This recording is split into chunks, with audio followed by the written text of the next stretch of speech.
बिस्मिल्लाहिर्रहमानिर्रहीम, अस्सलाम वालेकुम। मैं हूं शाहिद सकलैन और आप देख रहे हैं मेरा यूट्यूब चैनल और फेसबुक पेज। आज 28 अप्रैल है, जुम्मतुल मुबारक का दिन है और आज की इस वीडियो में हम बात करेंगे उस मलऊना औरत के हवाले से जिसका ताल्लुक लाहौर से था और उसकी एक बहन फैसलाबाद से गिरफ़्तार हुई थी। सना और हिना नामी ये दोनों बहनें जो है इनका केस हम आपको बार बार जो है वो अपडेट भी करते हैं। कोशिश ये होती है कि इसके हवाले से जो भी डेवलपमेंट्स, जो भी चीज़ें हमें पता चलती हैं वो सहाफ़त के दायरे में रहते हुए, इस केस की सेंसिटिविटी को मद्देनज़र रखते हुए, इस मामले के ऊपर जो झूठ बोला जा रहा है या जितनी भी अफवाहें उड़ाई जा रही हैं उन चीज़ों को मद्देनज़र रखते हुए कोशिश होती है कि पुलिस से बात करें। लाहौर में, फैसलाबाद में जिन लोगों ने इनकी गिरफ़्तारी की थी, हमारे रिपोर्टर दोस्त जो मौजूद हैं लाहौर और फैसलाबाद में, उनसे मैंने आपसे थोड़ी देर पहले मेरी बात हुई है, फैसलाबाद में भी और लाहौर में भी। और इस हवाले से जो लेटेस्ट चीज़ें हैं वो आपके साथ शेयर करनी है। एक तो इनको जो मेन फंडिंग करने वाला अहमद नवाज़ नामी शख्स है वो कौन निकला, और साथ साथ जो है स्पेशली दूसरी चीज़ जो है वो ये है कि इन दोनों बहनों को मुल्क के फ़रार करने के हवाले से बात हो रही है कि शायद ये मुल्क से चली गई है, कोई इन्वेस्टिगेशन नहीं हुई है, उसकी क्या हकीकत है। और स्पेशली जिस CPO ने फैसलाबाद से गिरफ्तारी डाली थी, क्योंकि लाहौर की गिरफ्तारी का हम आपको बता रहे हैं, अभी फ़िलहाल कोई मानने के लिए अभी तैयार नहीं है कि लाहौर में गिरफ्तारी कोई पुलिस वाला नहीं कह रहा कि जी हमने गिरफ्तार किया है। तो बहरहाल जिसने फैसलाबाद में गिरफ्तारी की थी, अली नासिर रिजवी साहब CPO जो है, उनके हवाले से भी खबरें हैं। वो क्या खबरें हैं और उनकी हकीकत क्या है, आज की इस वीडियो में कोशिश होगी कि आपके साथ ये सारी चीज़ें शेयर करें। बहरहाल जी, उस खातून ने जो बकवासियात की, जो लाहौर की रिहायशी थी और असल जो किरदार है, करैक्टर जो है, जिसका नाम सना था, और वो अपने नाम के आगे बहुत कुछ और जो कुछ कहती रही वो हम आपको बारहा बता चुके हैं, तौबा नउज़ वो दोबारा ज़िक्र करना भी ज़ाहिरी बात है, वो ठीक नहीं है। वो खातून जो है वो लाहौर की रिहायशी थी और ये लाहौर के बहरिया टाउन में रहती थी। और इसके अलावा इसकी जो दूसरी बहन है वो हिना है, उसका नाम पूरा हिना अंजुम है। और ये हिना ही दरअसल वो भी गिरफ्तार हुई और उसके साथ उसका शोहर भी गिरफ्तार हुआ था। पुलिस ने जो अभी तक जो मुझे इत्तलात मिली हैं, वो अब तक की जो बाहर चीज़ें आई हैं, जो रिपोर्टर्स को पता चली हैं या ज़राए से पता चली हैं, उसमें ये है कि इस खातून के अकाउंट्स में ट्रांजैक्शंस हैं, इनकी माली हालत बेहतर हुई थी इन्हीं सालों में, और कोई वाज़े तौर पे कोई इतना बड़ा बिज़नेस या इतना बड़ा कारोबार इनका नहीं था। ये अच्छे घर में भी रहते थे, अच्छे घर में शिफ्ट हुए थे। और जो मेन सपोर्ट कर रहा था, जो फंडिंग कर रहा था इनको, वो इनका वही डॉक्टर अहमद नवाज़ नामी शख्स था, जो इस सना का बहनोई था और जो हिना फैसलाबाद से गिरफ्तार हुई है उसका हस्बैंड था।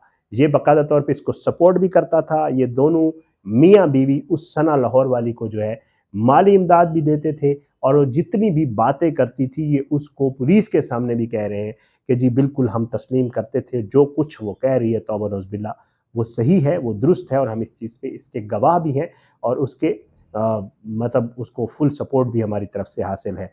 तो एक तो ये जो अहमद नवाज़ है, जो मेन मतलब पैसे और जो मामलात करने वाला बंदा था, वो ये अहमद नवाज़ था। एक तो पुलिस ने इसको इन्वेस्टिगेट किया। अब दूसरा जो मामला है वो मैं आपको बता देता हूँ, CPO साहब का, अली नासिर रिजवी। अच्छा, एक खबर जो है वो मैंने देखी, फिर मैंने कहा उसको कंफर्म करके आप तक पहुंचा दूं। ये चल रहा था, असल में जो कोई खबर आती है फिर उसके हवाले से बहुत सारे लोग जो है वो फिर अफवाहें उड़ाना शुरू कर देते हैं, फिर कोई चेक नहीं करता कि दरअसल मामला है क्या। फिर हमारी कोशिश होती है उसको प्रॉपर चेक करें। मुझे जब खबर पता चली तो मैंने अभी थोड़ी देर पहले बात की है फैसलाबाद में, तो कहा यह जा रहा था कि शायद वही CPO जिनकी आपने वीडियो देखी थी, जिनने कहा था मैं इस मौलाना को सज़ा भी दिलवाऊंगा, गिरफ्तार भी किया है, कानून के मुताबिक अमल करेंगे और मैं खुद आशिक रसूल हूँ, पूरी उनकी एक वीडियो मौजूद है, वो आपने देखी होगी। उसके हवाले से ये खबर उड़ाई गई कि शायद उनको इस गिरफ्तारी के बाद मुअत्तल कर दिया गया है या तब्दील कर दिया गया है। ये झूठ है। अली नासिर रिजवी जो है वो अब भी CPO हैं और वो मौजूद हैं अपनी पोस्ट के ऊपर, वो काम भी कर रहे हैं। और जो दोस्त जिनसे मेरी बात हुई है वो ये बताते हैं कि वो अब भी उसी तरह ही कमिटेड है, और ज़ाहिरी बात है इसकी इन्वेस्टिगेशन सिर्फ पुलिस नहीं कर रही और इदारे भी कर रहे हैं। अच्छा, एक और चीज़ वो भी आपके साथ शेयर करूँगा, वो ये है कि पुलिस की जो इन्वेस्टिगेशन है उसमें जो अब तक की सूरत हाल है, पुलिस यही कहती है कि कोई मज़ीद और कोई चीज़ इस हवाले से, या जैसे कहा जा रहा था कोई डार्क वेब या उस तरह का मामला, وہ جو ہے پولیس کہتی ہے کہ ابھی کامیابی اس میں نہیں ہوئی اور نہ کوئی ایسی چیز فی الحال جو رپورٹس بتا رہی ہیں. اس بہت ہی مطلب کلوز میں آپ کو بتا رہا ہوں کہ چیزیں بڑی مشکل سے بڑی شارٹ چیزیں باہر آتی ہیں. یہ بہت ہی اس کو سینسٹیوٹی کے ساتھ اور بہت ہی بڑے احتیاط کے ساتھ اس کو رپورٹ ہم تو کر رہے ہیں لیکن پولیس بھی اس کو انویسٹیگیٹ کر رہی ہے. تو فی الحال وہ کہتے ہیں کہ جی یہ معاملہ ایسے ہے. اچھا ایک چیز اور وہ بڑی افسوسناک ہے، وہ بھی آپ کے ساتھ شیئر کرنی ہے. ہاں، اور دوسری آخری بات جو میں آپ کو ضرور بتاؤں گا وہ یہ ہے کہ یہ دونوں خواتین کسٹڈی میں ہیں. یہ دونوں خواتین پاکستان میں موجود ہیں. یہ دونوں خواتین اداروں پولیس کے پاس ہیں اور ان کو انویسٹیگیٹ کیا جا رہا ہے. جو ایف آئی آرز ان کے خلاف کاٹی گئی ہیں جن دفعات کے تحت، اس کے باقاعدہ جو ہے کہا یہی جا رہا ہے کہ انٹرنل انویسٹیگیشن ہو رہی ہے ابھی تک، اس لیے ان کو کہیں پہ پیش نہیں کیا گیا، یا جو بھی معاملہ ہے ابھی جو ہے کوئی اس لیے چیز سامنے یا خبر بھی کوئی خاص باہر نہیں آنے دی جا رہی. اسی وجہ سے ظاہری بات ہے پھر اور بہت سارے معاملات چل پڑتے ہیں اور بہت کچھ ہوتا ہے. لیکن کوشش یہ ہے کہ ظاہری بات ہے ہم جس طرح پہلے ویڈیو کر چکے ہیں تو جو چیزیں سامنے وہ آپ کے سامنے رکھیں. ایک اور بڑی افسوسناک خبر راولپنڈی کا تھانہ ہے سعد آباد. آج سے 3-4 دن پہلے وہاں پہ یہی عید کے جو دن تھے، عید کے دنوں کے بعد یا عید کے دنوں میں ہی جو ہے وہ ایک اور ملعون جو ہے نام جو بتایا گیا، تھانے کی جو درخواست دی گئی اس میں جو بتایا گیا وہ خرم اسلام نامی ایک شخص تھا. اور اس نے پھر وہی حرکت دہرائی جو ثنا نے، جو گجرات والے اس شخص نے، یا پھر یہ تیسرا یہ ہے.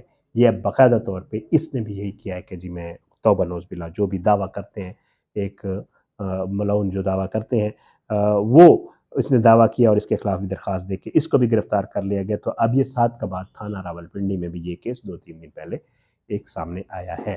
یہ وہ چیزیں ہیں. آخر میں وہی کہوں گا، ظاہری بات ہے کہ میں ہر ویڈیو میں کہتا ہوں کہ جی اللہ تعالیٰ نے ہمارے دین کو، ہمارے قرآن کو انشاءاللہ اسی طرح دن دگنی رات چگنی مزید ترقی ہونی اور یہ ساری چیزیں قائم رہنی ہیں. لیکن ساتھ ساتھ کیونکہ یہ بھی چیزیں اسی کا حصہ ہیں کہ سازشیں، حملے، یہ سارے بھی ہوتے رہنے ہیں ظاہر ہے. تو باقی کرنا ہم نے یہی ہے کہ ہمارا دین بھی یہی کہتا ہے اور ہر یہی اس چیز کا یہی، جیسے وہ میں دیکھ رہا تھا سعد آباد میں جو بھائی لے کے گئے ہوئے تھے درخواست، انہوں نے باقاعدہ وہاں پہ جو ویڈیو بھی بنائی، وہ ویڈیو میرے پاس موجود ہے. انہوں نے بھی یہی ریکویسٹ کی کہ جی ہم نے یہاں درخواست دے دی ہے، اس شخص کو پولیس نے گرفتار کر لیا ہے، جو دفعات ہم کہہ رہے تھے وہ دفعات لگی ہیں، اور اب ہم یہ کہیں گے کہ آپ لوگ انتظار کریں کہ جی کس طرح اس کو قانون کا سامنا کروایا جاتا ہے اور کس طرح اس کو سزا دلوائی جاتی ہے. ہم اس کو فالو کریں گے. تو یہی طریقہ ہے، یہی معاملہ ہے کہ خدا نخواستہ اگر اس قسم کی کوئی چیز سامنے آتی ہے تو قانون بھی موجود ہے، ادارے بھی موجود ہیں، سب موجود ہیں. اس پہ یہی ہے کہ اس کو پکڑ کے پولیس کے حوالے کیا جاتا ہے اور آگے جو عدالتیں اور باقی جو سزا بھی ہوتی ہے اور سب کچھ ہوتا ہے، بجائے اس کے خدا نخواستہ انتشار ہو یا اور کوئی چیز ہو تو وہ پھر اس لیے جو ہے اس کو نہیں جسٹیفائی کیا جا سکتا. بہرحال اللہ پاک جو ہے کرم کرے. اللہ تعالیٰ ایسے لوگوں پہ اپنی لعنت ہے ان کی ہوتی ہے، ظاہری بات اللہ تعالیٰ کی ہوتی ہے. اور اللہ تعالیٰ جو ہے انشاءاللہ ہمارا جو دین ہے اور ہمارے جو قرآن ہے اور باقی چیزیں انشاءاللہ وہ اسی طرح ہی تا قیامت جو ہے وہ ترقی بھی ہوتی رہے گی، لوگ مزید شامل بھی ہوتے رہیں گے اور اس طرح کی جو سازشیں ہیں وہ ہمیشہ ناکام بھی ہوتی رہیں گی. ہماری دعائیں بھی ہیں. باقی انشاءاللہ اس حوالے سے جو مزید اپڈیٹ سامنے آئیں گی، جو چیزیں جو خبریں آئیں گی ان کو کنفرم کر کے انشاءاللہ آپ کے ساتھ ضرور شیئر کیا کریں گے. اپنی دعاؤں میں یاد رکھا کریں. اللہ پاکستان کا حامی ناصر ہو. اس کے خلاف سازشیں کرنے والوں کو، ہمارے دین کے خلاف سازشیں کرنے والوں کو نیست و نابود کرے. ظالموں کو عبرت کا نشان بنائے، مظلوموں کو انصاف ملے. انشاءاللہ اگلی ویڈیو میں ملاقات ہوگی. اجازت دیں. پاکستان زندہ باد. اللہ حافظ.